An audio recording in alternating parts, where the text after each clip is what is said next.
अगर आप में ये अलामात या ये हिस्ट्री पाई जाती है जो मैं इस वीडियो में बताने जा रही हूँ, तो आपने मेक श्योर करना है कि आपका सी सेक्शन ही होगा। और ये सारी वो वजूहात हैं कि अगर तो आप में है तो ना तो आपकी डॉक्टर और ना ही आप खुद इस सिचुएशन को चेंज कर सकते हैं कि ये होने के दौरान भी आप नॉर्मल डिलीवरी की तरफ जा सकें। ये ना सिर्फ आपके लिए बल्कि आपके बच्चे के लिए भी जानलेवा और ख़तरे की अलामत हो सकती हैं।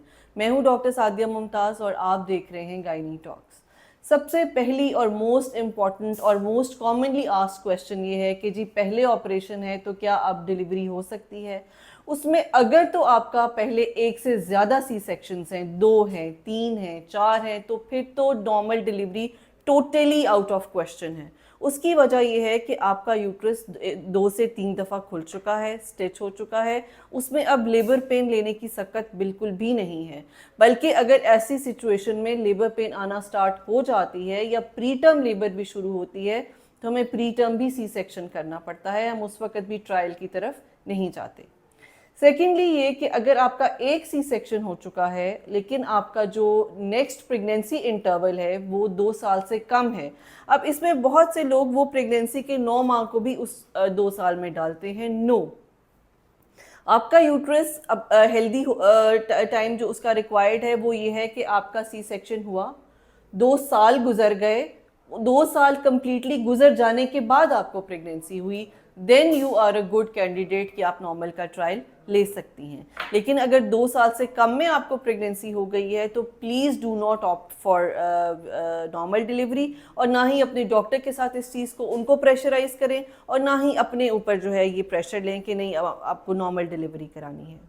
दूसरा बल्कि तीसरा कि अगर आपका एक सी सेक्शन हुआ है लेकिन उस सी सेक्शन की जो रीज़न थी वो परमानेंट रीज़न थी। उनमें से एक तो ये हो सकता है कि आपकी हड्डी छोटी है, यूट्रस में कोई ऐसी एनॉमली है कि वो बेबी जो है उसकी पोजीशन ऐसे होती है कि वो चेंज नहीं होती, वो ट्रांसवर्स या ब्रीच रहती है, तो ऑब्वियसली फिर भी आपका चाहे आपके 2 साल से ज़्यादा भी टाइम गुजर गया है तो भी आपका सी सेक्शन होगा। अगर आपका पहला बच्चा है और वो उल्टा है, यानी कि इसको हम प्राइमरी ब्रीच कहते हैं, तो आपका सी सेक्शन ही होगा। ये ज़रूर है कि हम 38 वीक्स तक वेट करते हैं कि शायद बेबी पोजीशन चेंज कर दे। कई दफ़ा 38 से ऊपर भी चले जाते हैं कि शायद ऐसी पोजीशन में बच्चा अपनी जो लाए है वो चेंज कर ले, लेकिन अगर वो नहीं चेंज करता तो आपका सी सेक्शन होगा। अगर आपका बच्चा ट्रांसवर्स लाए यानी कि आड़ा है, उसके इस तरह से होने की बजाय बेबी का हेड राइट साइड पे और लेग्स और बटक्स लेफ्ट साइड पे हैं, तो भी आपका सी सेक्शन ही होगा। अब प्रॉब्लम ये है कि पेशेंट्स कई दफ़ा इस चीज़ को अंडरस्टैंड नहीं करते। उनको लगता है कि शायद बस डॉक्टर सिर्फ सी सेक्शंस कर देते हैं। Delivery is a science. Delivery में ये है कि डिलीवरी के लिए सिर्फ ये ज़रूरी नहीं है कि 9 माह आपको कोई मसला नहीं हुआ तो आपकी नॉर्मल डिलीवरी हो जाएगी। कई दफ़ा ऐसे भी होता है कि हम आपको लेबर देते हैं और लेबर आपकी चल रही होती है, ठीक, आप भी ठीक हैं, बच्चा भी ठीक है, रास्ता भी ठीक है, लेकिन अचानक कोई ना कोई प्रॉब्लम, ऐसी सिचुएशन क्रिएट हो जाती है, कोई एमरजेंसी, लाइक आपके बच्चे की दिल की धड़कन ख़राब होने लग जाती है, बच्चा पेट में मोशन कर देता है, खुदा न खास्ता आपकी आंवल फट जाती है। तो ये वो सिचुएशंस हैं जिसमें आपकी चलती चलती लेबर भी जो है वो सी सेक्शन में कन्वर्ट हो जाती है। तो बेसिकली हमारा मोटो ये होता है to give you a healthy baby, irrespective कि आपकी नॉर्मल है या सी सेक्शन है, हमें आपकी सेहत, आपकी बॉडी के बारे में भी सोचना है। सो ये वो कंडीशंस जो मैं आपको बता रही हूँ, ये वो कंडीशंस हैं जो हमारी होती हैं conditions for elective C section, कि आपको हम 9वें महीने में ही डेट दे दें कि फ़लाँ डेट को 38 वीक्स कंप्लीट हो रहे हैं, इसके बाद हम आपका इस डेट को सी सेक्शन है। इसके अलावा ये प्लेसेंटा प्रीविया एक बहुत मेजर कॉज होती है इलेक्टिव सी सेक्शंस की, टाइप 3 और टाइप 4। प्लेसेंटा प्रीविया का मतलब ये है कि आंवल जिनकी नीचे होती है। अब आंवल कई दफ़ा ऐसे होता है कि पेशेंट्स की शुरू में आंवल नीचे होती है, लेकिन जैसे जैसे प्रेगनेंसी ग्रो करती है वो आंवल ऊपर होती जाती है, यहाँ तक कि वो लोअर सेगमेंट छोड़ देती है और वो अपर सेगमेंट में ट्रांसफ़र हो जाती है। तो ऐसी सिचुएशन में फिर हम ऑब्वियसली नॉर्मल का ट्रायल देते हैं। लेकिन कई दफ़ा प्लेसेंटा जो है वहीं पे फिक्स होता है, वो बिल्कुल या तो यूट्रस के मुंह को टच कर रहा होता है या उसने यूट्रस के मुंह को कवर किया होता है। अब बच्चे ने यूट्रस के मुंह के थ्रू डिलीवर होना है, बच्चे यूट्रस का मुंह खुलेगा तो बच्चा डिलीवर होगा। लेकिन अगर मुंह के आगे प्लेसेंटा है, अगर आंवल है, तो मुंह अगर खुलेगा तो प्लेसेंटा के अंदर मौजूद जो शरियानें हैं वो खुल जाएंगी और हैवीली मैसिवली हैमरेज हो जाएगा। अगर आपको प्लेसेंटा प्रीविया है तो प्लीज़, और कोई कहता है कि आपकी नॉर्मल डिलीवरी करवा सकती हैं वो, तो ये एक बहुत बड़ी ज़्यादती है जो आप अपने साथ करेंगी, because placenta previa is one of the short indications के आपका ऑपरेशन होगा। कई पेशेंट्स के जो बच्चेदानी के मुंह है, सर्विक्स जिसको है, उसमें फाइब्रॉइड्स यानी कि रसौलियाँ होती हैं। उसमें भी हम यही कहते हैं कि क्योंकि वो रसौलियाँ तो अपनी पोजीशन चेंज नहीं करती, तो या तो कई दफ़ा सर्विक्स प्रॉपरली ओपन नहीं होती, और अगर ओपन होती है तो बच्चे का हेड जो है वो नीचे नहीं आ सकता, क्योंकि उस फाइब्रॉइड ने, उस रसौली ने वो सारा एरिया जो है वो ऑक्यूपाई किया होता है। तो सर्वाइकल फाइब्रॉइड्स की सिचुएशन में भी हम सी सेक्शन ही करते हैं। कुछ ख़वातीन जिनको हर्निया का प्रॉब्लम होता है, अगर तो उनकी हर्निया की सर्जरी हुई हुई है, यानी हर्नियोरेफी का प्रोसीजर हुआ है, तो हम कभी भी उनको लेबर का ट्रायल नहीं देते।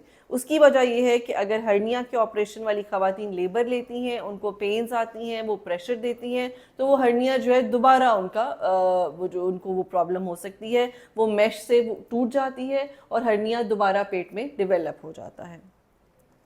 पिछली डिलीवरी के दौरान अगर आपको इतना बड़ा टेयर आया कि वो आपके रेक्टम तक चला गया, जिसको हम 3rd या 4th डिग्री पेरिनियल टेयर कहते हैं, तो नेक्स्ट टाइम आपका नॉर्मल डिलीवरी नहीं होगी। उसकी वजह यह है कि पहले तो जो अगर टेयर आया वो रिपेयर हो गया, अगर दोबारा से आपकी नॉर्मल डिलीवरी हुई और वो टेयर दोबारा हुआ, तो फिर आपका लाइफ क्वालिटी ऑफ लाइफ जो है वो बहुत बुरी तरह से मुतासर होने वाली है। उसमें कई दफ़ा ये होता है कि आपको फीकल इनकॉन्टिनेंस शुरू हो जाती है, यानी कि जो स्टूल है वो आपकी नॉलेज के बगैर जो है वो पास होने लग जाता है। आपको ब्लीडिंग रह सकती है, आपका यूरिन जो है वो अनकंट्रोल्ड हो सकता है, स्टूल अनकंट्रोल्ड हो सकता है। तो ऐसी कंडीशन में फिर हम ऐसे पेशेंट को लेबर का ट्रायल नहीं देते, नेक्स्ट टाइम हम उनका सी सेक्शन करते हैं। और अगर पहले आपको पेरिनियल टियर हो चुका है तो ये आपकी जिम्मेदारी है कि अगर आपकी डॉक्टर चेंज है तो आपने अपनी अगली डॉक्टर को ये बात ज़रूर बतानी है।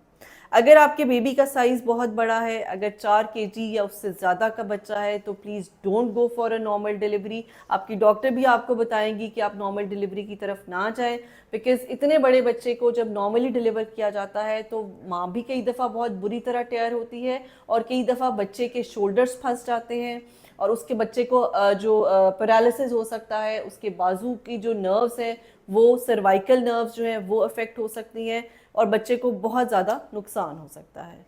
अगर आपका बच्चा बहुत ज़्यादा कमज़ोर है, यानी उसको ग्रोथ रिटार्डेशन या रिस्ट्रिक्शन है ड्यू टू एनी कंडीशन, जो कि मदर की कंडीशन हो सकती है, और उसका SD रेशो यानी उसको ब्लड सप्लाई जो है वो कम जा रही है, और आपकी डॉक्टर आपको ये बता रही है कि ये बच्चा लेबर का स्ट्रेस नहीं ले सकेगा, बिकॉज जब आपको लेबर पेन होती है तो बच्चे को ऑक्सीजन की सप्लाई मज़ीद कम हो जाती है। So during for that matter उसके अब जब डिस्ट्रेस होता है तो वो मोशन पास कर देता है और फिर आगे फर्दर जो है वो कुछ कॉम्प्लिकेशंस शुरू हो जाती हैं। तो उन कॉम्प्लिकेशन से बचने के लिए भी हम एडवाइस करते हैं कि आप इलेक्टिव सी सेक्शन के लिए जाएं।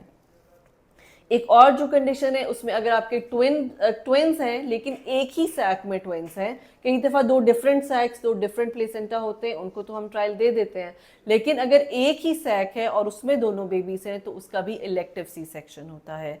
और last but not the least, अगर पेशेंट खुद इस चीज़ को ऑप्ट करें, आज़ाद मुल्क के आज़ाद शहरी हैं, अगर आप चाहें कि आप लेबर नहीं लेना चाहती और आप straight away you want to go for an elective C section, then this is also an indication. आपका हक है, आपकी बॉडी है, लेकिन इसमें अगर आप चाहती हैं कि आप नॉर्मल नहीं करना चाहती हैं और सी सेक्शन कराना चाहती हैं, तो this is also one of the indications कि आपका सी सेक्शन ही होगा।